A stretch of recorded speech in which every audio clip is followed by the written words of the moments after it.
Look at this beast. 180 kilos of pure muscle. It's all right, buddy. Easy, easy. Oh man, worth every second.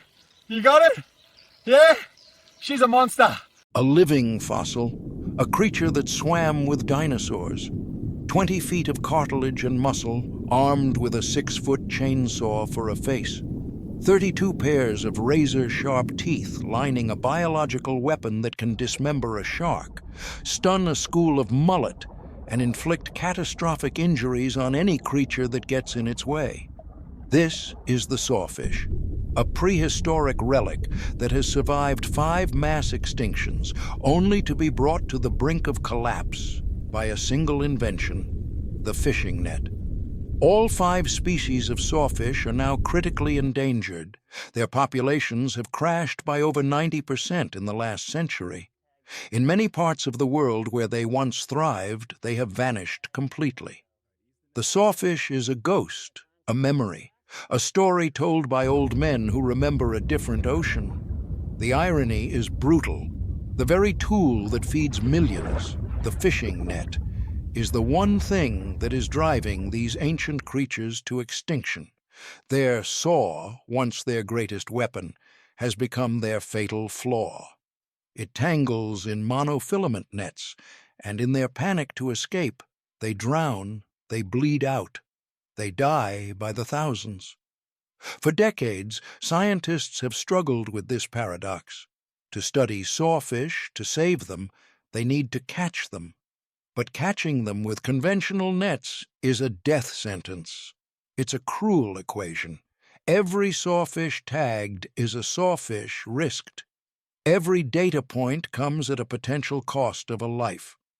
But in the remote mangrove-lined estuaries of northern Australia, a small community of Aboriginal people held onto a secret, a different kind of net, a net designed not to kill, but to control, a net that could catch a 20-foot prehistoric sawfish without harming it, a net that had been used for over 40,000 years and then forgotten by the modern world. This is the story of that net, and the 70-year-old elder who brought it back from the shadows to save a living dinosaur. The Fitzroy River in Western Australia's Kimberley region is one of the last refuges of the large-toothed sawfish. Pristis pristis, this is a river of extremes. During the wet season, from November to April, it becomes a raging torrent, carrying more water than the Thames and the Seine combined. During the dry season, from May to October, it shrinks to a series of deep pools connected by shallow channels, its muddy banks baking under a merciless sun. It is in these pools, in the brackish water where the river meets the sea, that the sawfish make their home. They are creatures of the estuary, perfectly adapted to life in the murky tidal waters. They can tolerate both fresh and salt water, moving up and down the river with the tides, hunting for fish and crustaceans in the shallows. But even here, in one of the most remote corners of Australia, the sawfish are in trouble. The Fitzroy River is under siege. Upstream, cattle stations and irrigated farms are drawing water at unsustainable rates. Downstream, commercial fishing boats set gill nets for barramundi and threadfin salmon, and the sawfish become bycatch, tangled and drowned in nets meant for other species. Dr. Anya Sharma arrived at the Fitzroy River in 2007, fresh out of her PhD at Murdoch University. Her mission was simple but daunting: study the large-toothed sawfish population, understand their ecology, and develop a conservation plan before it was too late. For the first 5 years, her work was frustrating. Sawfish are elusive. They spend most of their time on the bottom, camouflaged in the mud. They are most active at night, and they are incredibly sensitive to disturbance. Traditional survey methods, underwater cameras, acoustic tagging, even eDNA sampling, yielded limited results. The only reliable way to study them was to catch them, to physically handle them measure them, tag them with satellite transmitters, and release them. But catching a sawfish is one of the most dangerous operations in marine biology. Anya's team used heavy-duty gill nets, specially designed with larger mesh sizes to reduce entanglement. But even with the best equipment, the risk was enormous. A sawfish, once netted, goes into a frenzy. It thrashes its saw back and forth with incredible force. It can cut through a monofilament net like a hot knife through butter. It can capsize a small boat. It can kill a researcher with a single swipe. And even if the capture goes perfectly, the stress can be fatal. Sawfish, like sharks, need to keep moving to breathe. When they are held in a net, unable to swim, they can suffocate. The clock is always ticking. From the moment a sawfish hits the net, the team has maybe 10 minutes to free it, tag it, and release it before the risk of death becomes unacceptable. In March 2017, Anya's worst fear came true. Her team was working in a deep pool near the town of Fitzroy Crossing. They had set a research net just before dawn, hoping to catch a sawfish as it returned from its nocturnal hunt. At 6:47 a.m., the net alarm went off. Something big had hit the net. They raced to the site in their aluminum boat. In the murky water, they could see the thrashing form of a large sawfish, at least 18 feet long. It was a female, heavy with eggs. She had hit the net at full speed and become entangled in the mesh. The team worked with practiced efficiency. 2 divers went into the water with cutting tools, ready to free the animal. But the sawfish, in her panic, was rolling. With each roll, she wrapped herself tighter in the net. The mesh was cutting into her skin, restricting her gills. They worked for 8 minutes, 9 minutes, 10 minutes. The sawfish's movements were slowing. She was suffocating. At 11 minutes, she stopped moving altogether. They cut her free and tried to revive her, holding her in the current, forcing water through her gills. But it was too late. At 7:02 a.m., 15 minutes after she hit the net, the great sawfish died.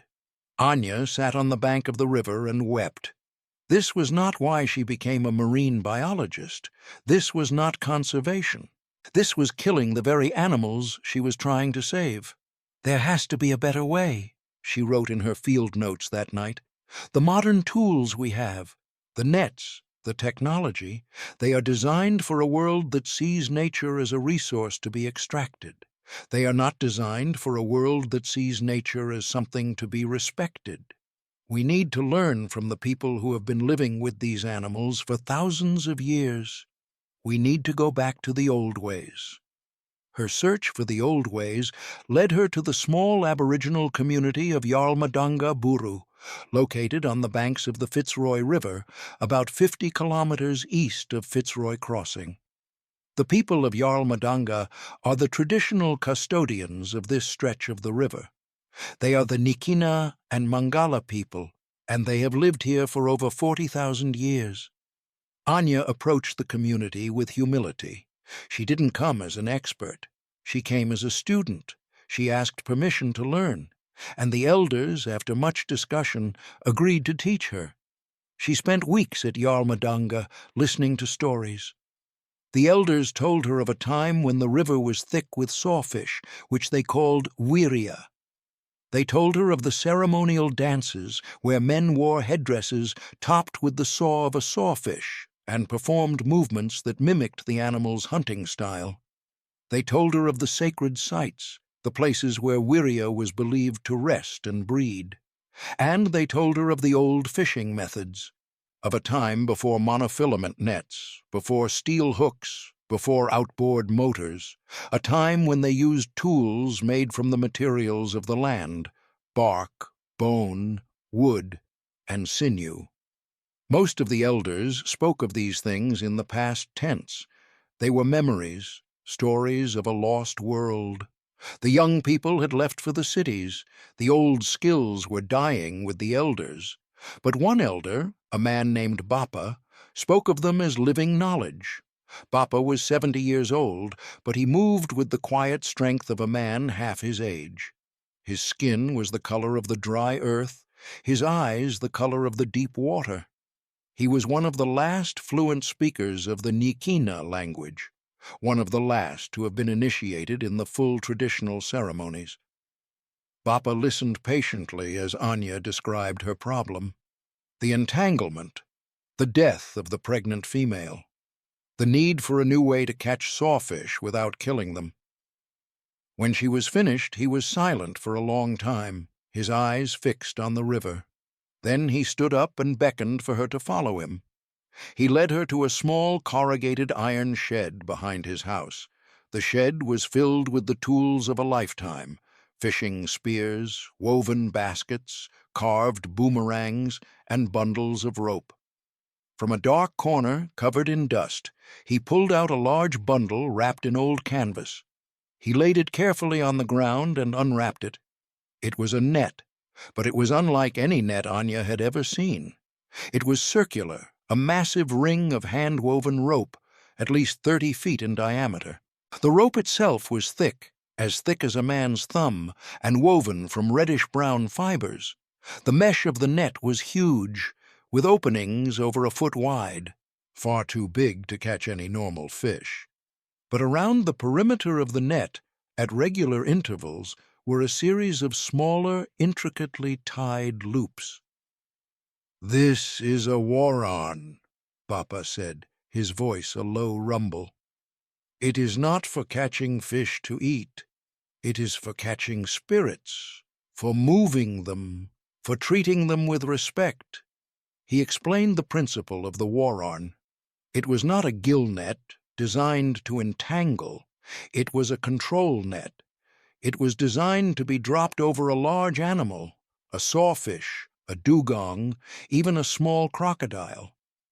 The large mesh would not entangle the animal's fins or body, but the smaller loops around the perimeter could be pulled to cinch the net closed, creating a large, flexible cage. The animal would be contained but not entangled. It could still move, still breathe, but it could not escape. And when you were done, when you had moved it or treated it or simply honored it, you could release the cinch ropes and the animal would swim free, unharmed. Anya was stunned. The design was brilliant in its simplicity. It was a solution born from thousands of years of observation, a deep understanding of animal behavior, and a philosophy that saw capture not as domination, but as a temporary relationship of respect. "Can you make one?" she asked, her voice barely a whisper. "One big enough for a 20-foot sawfish?" Bappa smiled, a slow, creased smile. "We can," he said. "But it will take time, and it will take the river's permission." The creation of the waran was not a simple manufacturing process. It was a ceremony, a ritual, a conversation with the land. It began in June 2017, at the start of the dry season, when the kurrajong trees were ready to be harvested. Bappa and his family went into the bush and selected the trees. Not just any tree would do. They needed trees that were mature but not old, trees that were growing in the right soil near the river, trees that, in Bappa's words, had the strength of the water in their bark. They stripped the bark with traditional tools, sharp stones and wooden wedges, careful not to harm the tree itself. The kurrajong is a resilient tree, and if harvested correctly, it will regrow its bark and continue to thrive. This was not extraction. This was partnership. The bark was brought back to the community and soaked in the river for 3 weeks to soften it. Then came the long meditative process of preparing the fibers. The bark was pounded with smooth river stones to separate the inner fibers from the outer bark. The fibers were then washed, dried in the sun, and finally spun into rope. This spinning was done entirely by hand, using a technique that had been passed down for hundreds of generations. The spinner would sit on the ground, rolling the fibers against their thigh with the palm of their hand, slowly twisting them into a tight, strong cord. It was slow work. A single meter of rope could take an hour to make. As they worked, Bappa sang the old songs, the songs that told the story of the Warren, the songs that asked the river for its blessing, the songs that honored the spirit of Wiria, the sawfish. These were not just work songs, they were prayers woven into the very fibers of the net. Anya and her team watched, humbled. They were scientists, trained in the modern methods of research, data collection, statistical analysis, peer review. This was something else entirely. This was a process steeped in culture, in spirituality, in a connection to the land that they were only just beginning to understand. The rope-making took 2 months. By August, they had enough rope to begin weaving the net itself. This was a communal effort. The entire community gathered to help. The elders directed the work, showing the younger generation how to tie the knots, how to create the mesh, how to weave the cinch loops. The net grew slowly, a massive circle of hand-woven rope, strong enough to hold a truck, but flexible enough to be gentle on the skin of a sawfish. By late September, after 3.5 months of work, the Warren was complete. It was a masterpiece, a physical manifestation of 40,000 years of accumulated knowledge, a tool that was also a work of art, a prayer, a promise. Now they had to test it. Bappa chose the time and place with the precision of a man who had spent a lifetime reading the river. A neap tide in late October, when the water was at its clearest and the current was at its weakest. A wide, shallow pool near the mouth of the estuary, a place known to be a resting spot for large sawfish. The plan was audacious. They would use 2 boats. Bappa and his son, Marcus, would be in one, with the Warren carefully coiled on a wooden platform at the front. Anya and her team would be in the other, ready with their tagging equipment, a satellite transmitter, and a waterproof camera to document the capture. They would spot a sawfish from the air using a small drone equipped with a high-resolution camera. Then, Bappa's boat would approach silently, using paddles instead of an outboard motor. When they were directly over the resting animal, they would throw the Warren. If all went well, they would then slowly cinch the net closed, secure the animal, attach the tag, and release it. It was a plan that had never been tried before in modern science. It was a marriage of ancient knowledge and 21st-century technology. It was a gamble. On the morning of October 28, 2018, the 2 boats set out from Yarlmadanga at first light. The air was cool, the river calm. The drone went up, its camera scanning the murky water. For over an hour, they saw nothing. The river was a maze of shadows and reflections. Then, at 7:23 a.m., the drone operator's voice crackled over the radio. "I've got one, a big one, resting on the bottom near the mangrove line, about 200 meters northeast of your position." On the screen, Anya could see the unmistakable shape, a massive dark form, at least 20 feet long, lying motionless on the sandy bottom. Its saw, even from this height, looked like a weapon from another age. Bappa's boat moved into position, gliding silently across the water. He stood at the front, his eyes fixed on the spot where the sawfish was resting, his hand resting on the coiled Warren. He was not just a fisherman. He was a hunter, a shaman, a man in communion with the river. Marcus paddled from the stern, his movements slow and deliberate, barely disturbing the surface of the water. They approached from downstream, so that their shadow would not fall over the animal. When they were directly over the sawfish, Bappa raised his hand. Marcus stopped paddling. The boat drifted to a stop. For a moment, everything was still. The only sound was the gentle lapping of water against the hull. Then Bapa spoke a single word in Nyikina, a word of respect, a word of permission, and with a powerful, coordinated heave, he and Marcus threw the net. The Warren unfurled in the air, a perfect circle, and landed silently on the water, directly over the spot where the sawfish was resting. For a heartbeat, nothing happened. Then the water exploded. The sawfish, startled from its rest, erupted into motion. The surface of the river churned as the 20-foot giant tried to flee. Its massive tail thrashed, sending up plumes of mud and water. Its saw broke the surface, slashing back and forth in a desperate attempt to cut through whatever was holding it. But it was too late. The Warren had settled around it, and Bapa and Marcus were already pulling on the cinch ropes. The giant circle of the net began to close. The sawfish, feeling the net tightening, went berserk. It thrashed its massive saw back and forth, a motion that would have shredded a monofilament gill net to ribbons in seconds. But the thick, hand-woven rope of the Warren held. The saw's teeth scraped against the rope, leaving deep grooves, but could not cut it.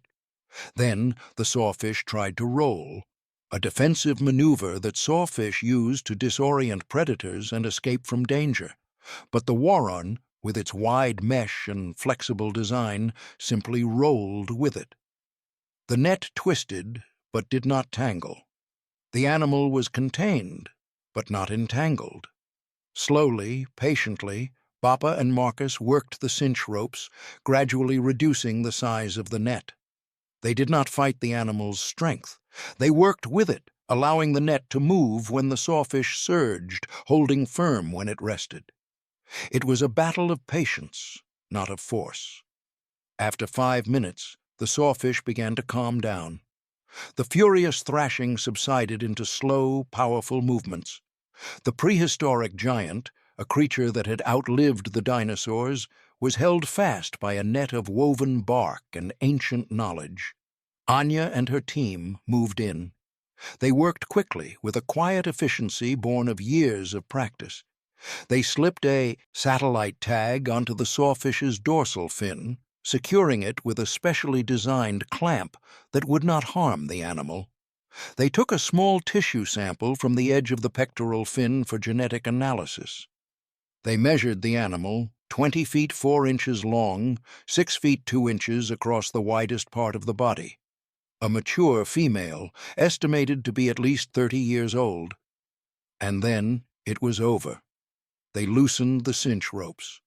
The Warren opened like a flower blooming in reverse, and the great sawfish, with a powerful flick of its tail, swam away into the murky depths, unharmed, carrying a small piece of 21st century technology on its back.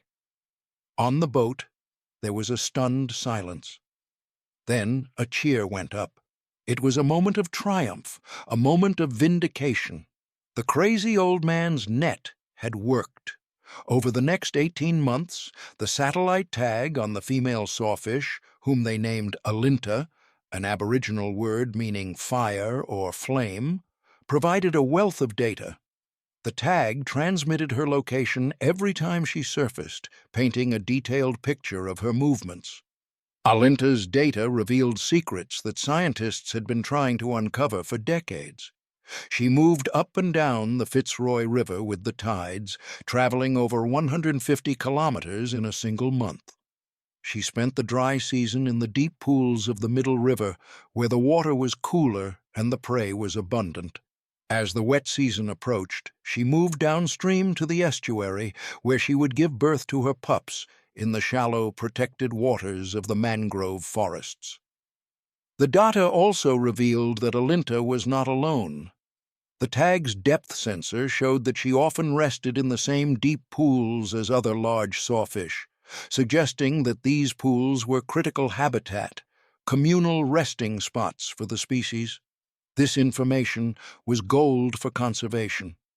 It allowed Anya and her team to identify the most important areas of the river for sawfish, the places that needed to be protected from development and fishing pressure. It provided the evidence needed to push for stronger regulations on gillnet fishing in the estuary. But the impact of the war on went far beyond the data. The success of the capture transformed sawfish research in the Kimberley. It became the standard method for capturing large sawfish for study. Over the next 3 years, Anya's team, working with Bapa and the rangers from Jarl Madanga, successfully captured and tagged 23 more sawfish using the Warren method. Not a single animal was harmed. The Warren was safer for the animals. It was safer for the researchers. It was more effective. And it was a perfect fusion of traditional knowledge and modern science. But perhaps the most profound impact of the Warren was cultural. For the people of Jarl Madanga, the project became a symbol of the value of their traditional knowledge. For decades, they had been told, implicitly and explicitly, that the old ways were obsolete, that the future belonged to modern technology and Westerns, science. The Warren proved that this was a lie. It proved that the knowledge systems developed over 40,000 years of living in harmony with the land were not just culturally significant, they were scientifically valuable. They were solutions to problems that modern science had failed to solve. The young people of Jarl Madanga, who had once been drawn to the cities, began to take a new interest in the old ways. They learned to weave the nets, to sing the songs, to read the river. Bapa, once seen as a relic of a bygone era, became a celebrated teacher, a guardian of a knowledge system that had proven its worth in the modern world. The story of the Warren also had a legal impact. In January 2020, a recreational fisherman named Chad Ponce was sentenced in Florida for illegally killing a small-tooth sawfish and sawing off its rostrum. During the trial, Anya was called as an expert witness. She testified about the Warren Project, demonstrating that it was possible to interact with these critically endangered animals without harming them. The judge, in sentencing Ponce to 2 years probation, 80 hours of community service, and a $2,000 fine, noted in his remarks, "Ignorance is no excuse when there are people on the other side of the world who are showing us a better way." The defendant's actions are not just a violation of the law. They are an insult to the indigenous peoples who have been protecting these animals for thousands of years. The Warren was more than just a net. It was a philosophy, a way of seeing the world. It was a reminder that the goal of conservation is not to lock nature away in a museum, but to find ways to live with it, to interact with it, to be in relationship with it. It was a testament to the idea that the knowledge of indigenous peoples, honed over thousands of years of observation and experience, is one of the most valuable resources we have in the fight to save our planet. Today, the Warren Project continues on the Fitzroy River. More sawfish have been tagged, more data has been collected, and a new generation of Aboriginal rangers, trained in both traditional knowledge and modern science, are now the guardians of Wiria, the sawfish. Bapa passed away in March 2022 at the age of 74. He was buried on the banks of the river he loved in a ceremony that blended ancient tradition and modern respect. Scientists, politicians, and Aboriginal leaders from across Australia came to pay their respects. They did not mourn a man who was gone. They celebrated a man whose knowledge lived on, in the hands of his son, Marcus, who now leads the Warren Project, in the minds of the young rangers he trained, and in the data streaming from the satellite tags of the great sawfish swimming free in the Fitzroy River. The secret of the Warren was not in the rope, or the knots, or the technique. The secret was in the worldview that created it, a worldview that sees the river not as a resource to be exploited, but as a living entity, to be respected. A worldview that sees the sawfish not as a monster to be feared or a commodity to be harvested, but as a spirit to be honored. And in a world where the last of the prehistoric giants are slipping through our fingers, that is a secret worth remembering. That is a secret worth sharing. That is a secret that just might save them. In the years since Bapa's passing, the Waran method has spread beyond the Fitzroy River. In 2023, researchers in Madagascar adapted the design for the Manambolo River, successfully capturing and tagging 12 sawfish without injury. In Florida, NOAA Fisheries used a modified Waran to tag a 16-foot female in the Florida Keys in 2024. The first time a sawfish of that size had been tagged in U.S. waters without a conventional gill net. The spread of the Waran method has sparked a broader conversation in the scientific community about the value of traditional ecological knowledge. For too long, Western science has operated under the assumption that indigenous knowledge is anecdotal, unscientific, inferior to the methods developed in universities and research institutions. The Waran has proven that this assumption is not just wrong, it is dangerous. It has shown that indigenous communities who have lived in close relationship with their environments for thousands of years have developed sophisticated, effective, and sustainable methods for interacting with wildlife. Methods that modern science, with all its technology and resources, has failed to replicate. This realization has led to a new model of conservation, one that places indigenous knowledge at the center, not at the margins.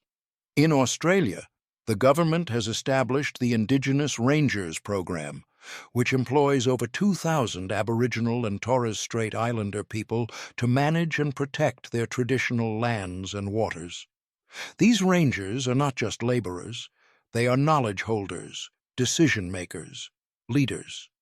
On the Fitzroy River, the Jarl Madanga Buru Aboriginal Corporation now manages over 200,000 hectares of land and river, using a combination of traditional knowledge and modern science. They conduct regular sawfish surveys using the Waran method. They monitor water quality. They manage fire regimes using traditional burning practices. They are the custodians of the river, as they have been for 40,000 years. And the sawfish population is responding. While sawfish numbers continue to decline in most parts of the world, the Fitzroy River population appears to be stable and possibly even increasing. In 2024, researchers documented the highest number of juvenile sawfish in the estuary since monitoring began in 2007. It is a small victory, but a significant one. The story of the Waran is also a story about the power of collaboration. Anya Sharma, the scientist who came to the Fitzroy River in 2007 with her gill nets and her data sheets, is still there. But she is no longer the leader of the project. She is a partner, a collaborator, working alongside Marcus and the rangers of Jarl Madanga. In 2021, Anya and Marcus co-authored a paper in the journal Conservation Biology titled Traditional Ecological Knowledge as a Tool for Endangered Species Recovery, the case of the Waran and the large-tooth sawfish.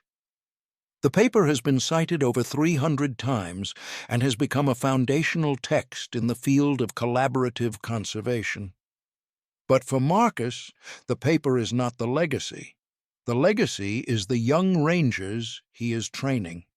The legacy is the Waran nets hanging in the shed, ready to be used. The legacy is the sawfish swimming free in the river, carrying their satellite tags, telling their stories. My father used to say that the Waran is not just a net, Marcus said in an interview in 2023. It is a conversation between us and the river, a conversation between the past and the future, a conversation between two ways of knowing the world. And as long as we keep having that conversation, as long as we keep listening to each other, the sawfish will survive. And so will we. The war-arn is a reminder that the solutions to our most pressing environmental challenges may not be found in the latest technology, the newest innovation, the most advanced research. They may be found in the knowledge systems that have been here all along, waiting for us to listen. They may be found in a 70-year-old man pulling a dusty net from a shed and saying, "This is how we used to do it. This is how we can do it again." They may be found in the simple, profound idea that the goal is not to conquer nature, but to live with it, not to extract from it, but to be in relationship with it, not to dominate it, but to respect it. And they may be found in a 20-foot sawfish swimming free in the murky waters of the Fitzroy River, a living fossil, a survivor of 5 mass extinctions, carrying a satellite tag on its back, a symbol of hope, a testament to the power of knowledge, both ancient and modern, working together to save a species from the brink of extinction. The sawfish is still critically endangered, the threats are still immense, but for the first time in decades, there is hope. And that hope is woven into the fibers of a handmade net, created by an elder who refused to let the old ways die. A net that caught not just a fish, but a future. The scientific data emerging from the war-arn project has fundamentally changed our understanding of sawfish ecology. Before 2018, much of what scientists knew about sawfish behavior was based on dead specimens, accidental captures, and brief observations.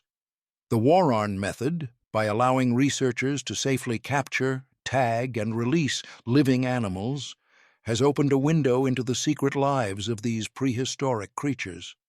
One of the most significant discoveries came from the satellite tag data of Alinta, the first sawfish captured with the war-arn. Her movements revealed that large-tooth sawfish are far more mobile than previously thought. Scientists had assumed that sawfish were relatively sedentary, staying in a small home range.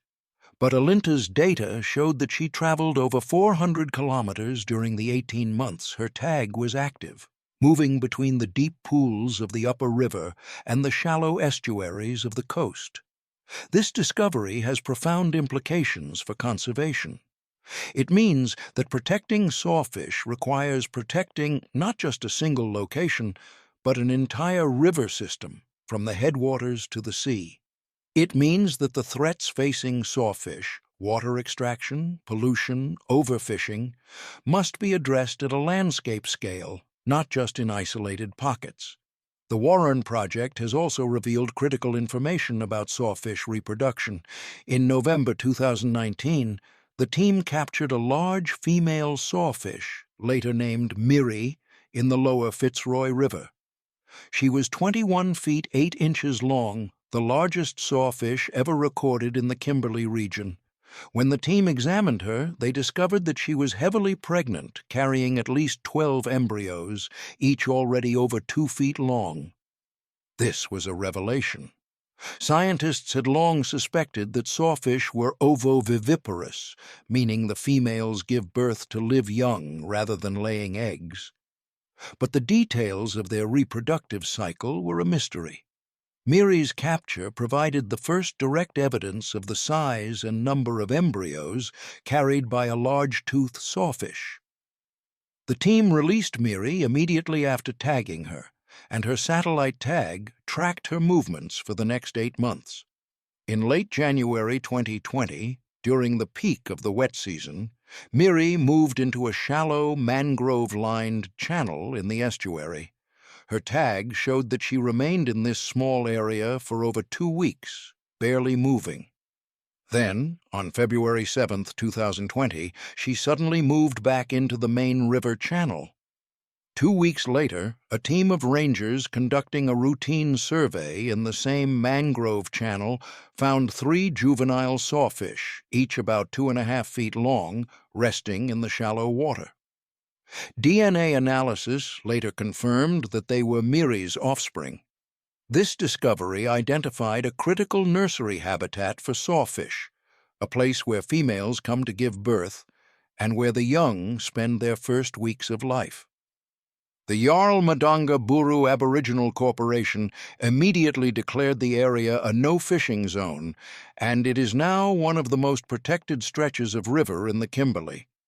The Wararn method has also allowed researchers to study the health and condition of sawfish populations in ways that were never before possible. By taking small tissue samples from captured animals, scientists have been able to analyze their diet, their exposure to pollutants, and their genetic diversity. One troubling finding emerged from this research. Analysis of tissue samples from 15 sawfish captured between 2018 and 2022 revealed elevated levels of mercury and other heavy metals, likely from agricultural runoff and mining operations upstream. While the levels were not immediately life-threatening, they raised concerns about the long-term health of the population, particularly for pregnant females and juveniles.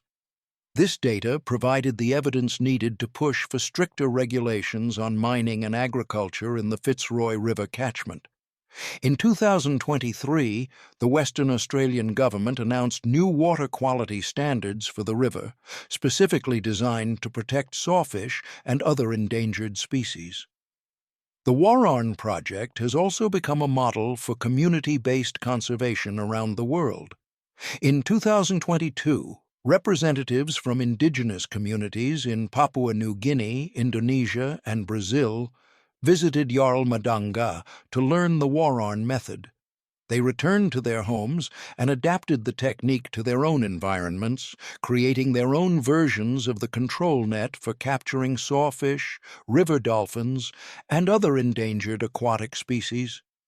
In Brazil's Amazon River, the Ticuna people have developed a net called the Rede de Respeito, net of respect, based on the Wararn design to capture and relocate endangered Amazonian manatees that wander into areas threatened by development. In Papua New Guinea, the Comoro people have created a similar net to study the critically endangered New Guinea river shark. These adaptations are not just copies of the Wararn. They are innovations, blending the core principles of the Wararn: control without entanglement, respect without harm, with local materials, local knowledge, and local needs. They are proof that the Wararn is not just a tool, but a philosophy that can be adapted and applied across cultures and ecosystems. The global spread of the Wararn method has also sparked a renaissance in traditional fishing techniques. Researchers and conservationists are now actively seeking out indigenous communities, asking them to share their knowledge, not as curiosities or historical artifacts, but as practical solutions to modern problems. In 2024, the International Union for Conservation of Nature, IUCN, established the Traditional Ecological Knowledge Task Force, a global network of scientists and indigenous knowledge holders working together to document and apply traditional conservation methods. The Wararn Project is one of the founding case studies of this initiative, but perhaps the most important legacy of the Wararn is not scientific or political. It is personal. It is the story of a young marine biologist who came to a remote river with all the answers and learned that the real answers were in the hands of a 70-year-old man who had never been to university. It is the story of a community that was told their knowledge was obsolete and proved that it was essential. It is the story of a species on the brink of extinction, given a second chance by a net woven from bark and respect. Marcus, Bapa's son, now 52 years old, continues to lead the Wararn project. He has trained over 30 young rangers in the technique, and the Wararn has been used to capture and tag over 40 sawfish since 2018. Not a single animal has been lost. "Every time we throw the Wararn," Marcus said in a recent interview, "I hear my father's voice. I hear him singing the songs. I hear him saying, 'This is not just a net. This is a promise that we will protect the river, a promise that we will protect Wiria, a promise that we will pass this knowledge on to the next generation. And as long as we keep that promise, the sawfish will survive, the river will survive, and our culture will survive. The sawfish, that living fossil, that prehistoric relic, is still critically endangered. The threats are still immense. But in the murky waters of the Fitzroy River, in the mangrove-lined estuaries of Madagascar, in the rivers of Papua New Guinea and Brazil, there is hope. And that hope is woven into the fibers of a handmade net, a net that does not kill, but controls. A net that does not dominate, but respects. A net that is not just a tool, but a conversation between two ways of knowing the world. A net that caught a 20-foot prehistoric sawfish, and in doing so, caught a glimpse of a different future. A future where ancient knowledge and modern science work together. A future where conservation is not about locking nature away, but about learning to live with it. A future where the sawfish and all the other ghosts of the ancient oceans have a chance to survive. That is the secret of the Warren, and it is a secret that the world desperately needs to learn.